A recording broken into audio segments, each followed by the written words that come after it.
semantik Al-Quran. Semantik ini merupakan salah satu metode juga untuk memahami makna-makna di balik kosakata dalam Al-Quran. Semantik Al-Quran disebut juga dengan ilmu dilalah, adalah suatu ilmu untuk memahami atau analisis terhadap kata kunci yang terdapat pada ayat-ayat Al-Quran, sehingga kita dapat mengetahui makna di balik kata kunci ataupun pertanda di dalam ayat Al-Quran tersebut. Kemudian, teknik analisis semantik.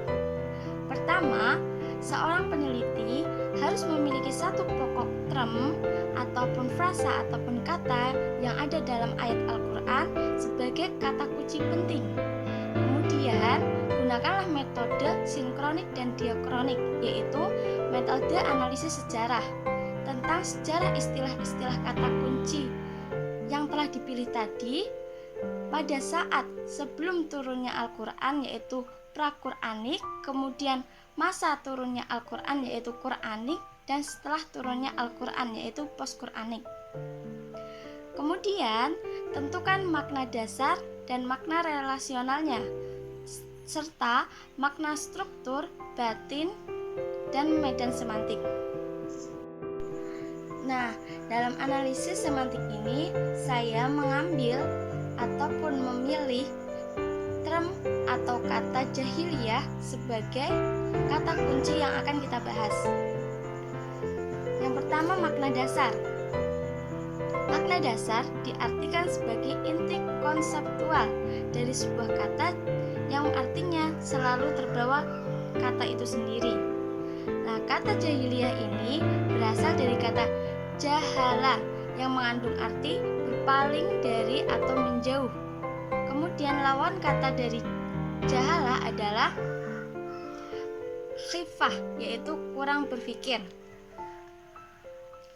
Imam Mukhlas menyatakan bahwa bangsa Arab disebut jahiliyah sebab perbuatan mereka menyerupai tabiat orang-orang bodoh, tidak berlapang dada, tidak toleran, sentimental, dan mudah emosional. Kemudian, pada masa periode Mekah, kata jahiliyah itu diartikan sebagai orang yang tidak mengetahui dan tidak berpengetahuan. Sedangkan pada periode Madinah diartikan dengan orang yang tidak tahu dalam artian seperti yang tertuang dalam Quran Surat Al-Baqarah ayat 67, Quran Surat An-Nisa ayat 17, dan beberapa ayat lainnya. Kemudian makna relasional. Kata jahiliyah berelasi dengan kata Allah sebagaimana dalam Quran Surat Al-Ma'idah ayat 50. Kemudian relasi antara iman dan juga jahil tertuang dalam Quran Surat Al-An'am ayat 111, di mana pada ayat tersebut menjelaskan tentang gambaran bagaimana relasi antara iman dan jahil. Bangsa Arab melakukan tingkah laku yang jahil disebabkan mereka tidak beriman. Bahkan mereka meminta Nabi untuk memperlihatkan para malaikat yang mengakui diri Nabi sebagai seorang utusan Allah. Kemudian struktur batin. Pada struktur batin dijelaskan motif-motif yang mendorong terjadinya istilah suatu kata. Misalnya dalam kata jahiliyah, maka yang dijabarkan pada bagian ini ialah motif terjadinya kejahiliahan. Dalam kata jahiliyah, motif-motif yang mendorongnya terjadinya kejahiliahan adalah yang pertama, amal asu,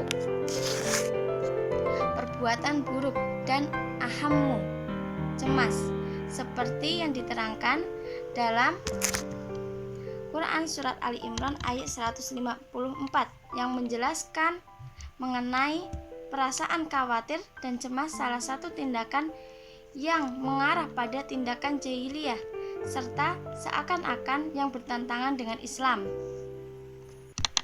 Kemudian medan semantik. Dalam Al-Quran terdapat kata yang hampir memiliki kesamaan makna. Nah, inilah yang masuk dalam medan semantik. Dalam kata jahiliyah terdapat dua kata kunci yang memiliki kesamaan makna, yaitu sofa sofaha dan gholado. Kata sofaha artinya tolol, meski sekilas sama, namun penggunaan kata tersebut berbeda. Menurut Quraisy Shihab, sofaha lebih mengarah pada mereka yang lemah akalnya ataupun picik. Ia juga digunakan untuk orang yang lemah akalnya, entah sakit ataupun sakit lainnya. Sedangkan gholado diartikan dengan kasar dalam tabiat ataupun peringai. Namun penggunaan kata ini tidak berada pada bagian kasar ataupun menentang kepada Allah Subhanahu wa taala, tetapi digunakan untuk istilah membela agama Allah. Sebagaimana yang termaktub dalam Quran surat At-Tahrim ayat 9. Ya ayyuhan nabiyyu jahidil kuffar wal munafiqina waghlud alaihim wa ma'wahum jahannam wa bi'sal masir. Yang artinya, wahai Nabi, perangilah orang-orang kafir dan orang-orang munafik dan bersikaplah keraslah terhadap mereka. Tempat mereka adalah neraka jahanam dan itulah seburuk-buruk tempat kembali. Setelah melewati beberapa analisa, kita dapat menyimpulkan bahwa kata jahiliyah ada sejak masa pra-Islam. Kata jahiliyah juga mengalami pergeseran makna. Kata tersebut juga berkaitan erat dengan kata-kata lain dalam Al-Quran seperti Allah, iman, amal soleh, zolim, dan lain sebagainya. Selain itu, kata jahiliyah juga memiliki kesamaan makna dua kata kunci yakni sofaha dan gholado. Demikian pembahasan kali ini.